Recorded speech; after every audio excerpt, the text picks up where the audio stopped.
Avodah Zara Daf Kaf Dalet. On a vu l'avis de Rabbi Eliezer qui interdit d'acheter la vache rousse de chez les Goïm. Il apprend du pasuk Bnei Israël Veikrou, il faut acheter d'un juif et pas d'un goy.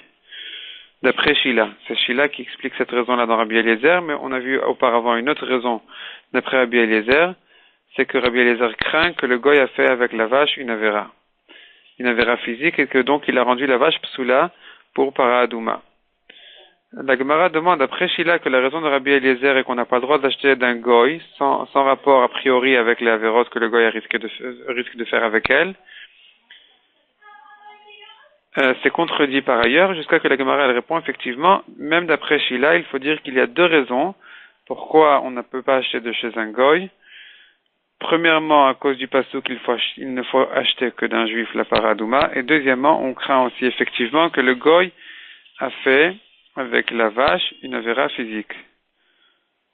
Puisqu'on voit par ailleurs que la vache qu'ils ont achetée, la vache rousse qu'ils ont achetée de Dama Ben Etina, ils ont dû la garder, les Chachamim ont gardé la vache et sa mère aussi pour ne pas que les goïms ne fassent avec des avérotes physiques, pour pas qu'elles deviennent psoula. Donc on voit ici que Rabbi Eliezer effectivement craint aussi ce problème-là.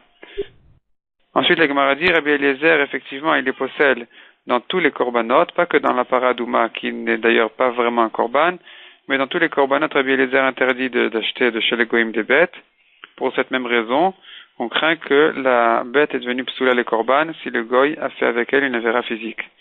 Mais la Gemara dit, l'ati de l'avo, quand Mashiach viendra, les goïm garderont les mitzvot, et donc on pourra acheter même de chez les goïm des bêtes, pour les sacrifier en korban sans rien craindre. La Gemara demande comment Rabbi Eliezer pense qu'on ne peut pas acheter un korban ou sacrifier un korban d'un goy. Comment la Gemara pense-t-elle qu'on ne peut pas acheter un korban de chez un goy? Pourtant Moshe a demandé à Paro de lui donner des bêtes pour les sacrifier. Yitro aussi est venu sacrifier ces bêtes. La Gemara répond que Paro était avant Matan Torah, c'est différent. Yitro était peut-être avant Matan Torah, et même s'il était après Matan Torah, on peut dire que Yitro a acheté ses bêtes d'un juif. Ensuite, troisième question, Shaoul, quand il a tué dans la guerre de Amalek, il est venu aussi amener les bêtes de Amalek pour les sacrifier. Il les a amenées à Shmuel. Et la Gemara répond, non, c'était pour les vendre, et avec l'argent acheter des korbanot.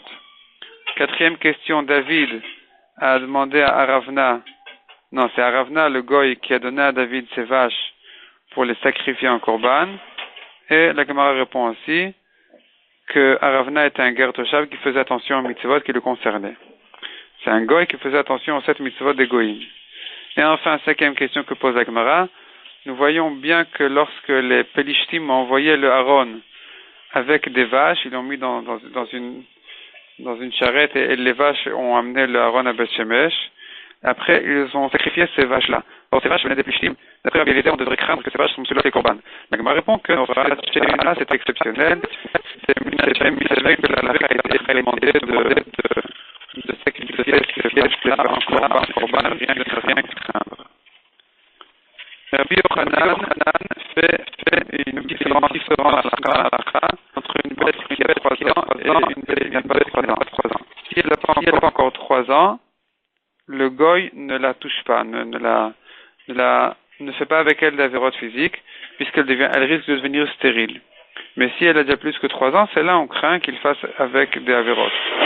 Et donc dans les 5 exemples, on a vu qu'on amenait des korbanot de chez les goïm.